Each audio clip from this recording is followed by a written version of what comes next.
Dans cette première vidéo du chapitre 15 sur les échelles, je vais commencer par définir ce qu'on appelle une échelle et on va voir comment on peut les utiliser.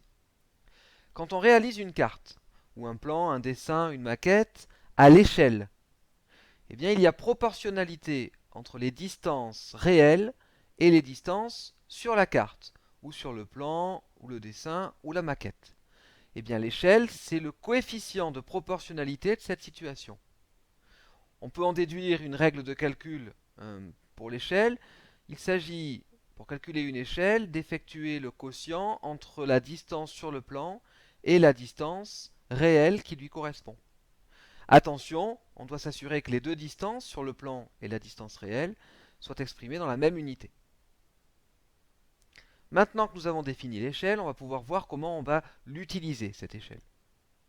On va travailler sur des exemples. Premier exemple, ici on va chercher une distance réelle à partir d'une échelle. À quelle distance réelle correspond une distance de 5,6 cm sur un plan à l'échelle 1/250e? On va commencer par traduire ce que signifie être à l'échelle 1/250e. À l'échelle 1/250e, ça signifie que 1 cm sur le plan correspond à 250 cm dans la réalité, soit 2,50 m. Une fois qu'on a traduit l'échelle par cette petite phrase, qui nous montre bien l'idée de proportionnalité, on peut soit faire un tableau, soit répondre à la question directement. Alors faisons un tableau peut-être pour que ça soit plus clair pour l'ensemble d'entre vous. 1 cm sur le plan, c'est 250 cm dans la réalité, et nous cherchons 5,6 cm sur le plan, combien ça représente dans la réalité. On cherche donc le coefficient de proportionnalité, on passe de la première ligne à la deuxième, ici en multipliant par 250. Donc, pour trouver la distance réelle qui correspond à une distance sur le plan de 5,6 cm, il suffit de faire 5,6 multiplié par 250. On obtient 1400 cm, et là on choisit une unité plus adaptée, on va dire que ça fait 14 mètres. Donc 5,6 cm sur un plan à l'échelle 1/250e représente dans la réalité 14 mètres. Deuxième exemple, on va chercher une distance sur le plan à l'aide d'une échelle. Alors imaginons que nous ayons un plan à l'échelle 1/80e. Quelle est la distance qui représente une distance réelle de 5,2 mètres? On va là encore commencer par traduire cette échelle 1/80e, voir ce que ça signifie.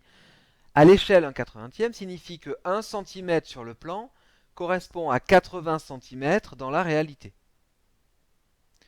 Faisons un tableau de proportionnalité. 1 cm sur le plan, c'est 80 cm dans la réalité. Nous cherchons 520 cm dans la réalité, 5,20 m. Par quelle longueur de segment on va pouvoir le représenter sur le plan? Pour passer de la première ligne à la deuxième, on multiplie par 80. Donc pour passer de la deuxième à la première, on divise par 80. Donc ici, pour trouver la distance sur le plan qui correspond à une distance réelle de 5,20 m, il suffit de faire 520 divisé par 80 et on obtient 5,5 cm. Autrement dit, sur un plan à l'échelle 1/80e, une distance réelle de 5,2 m sera représentée par un segment de longueur 6,5 cm.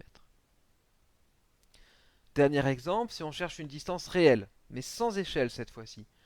Par exemple, prenons ce dessin de plan d'une maquette ou d'un module de construction où on a les mesures des pièces. Sur le dessin, quand on mesure la distance AB, on obtient 16 mm, 1,6 cm. Et on sait que le boulon a pour longueur 24 mm. On cherche sa longueur réelle. Donc qu'est-ce qu'on a fait? On a mesuré avec la règle graduée la longueur X et la longueur AB, et on va essayer de trouver la longueur réelle du boulon.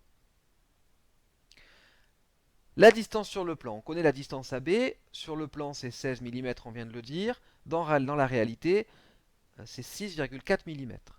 On a mesuré sur le plan la longueur du boulon, 24 mm, et on cherche donc la distance réelle de ce boulon. Ici,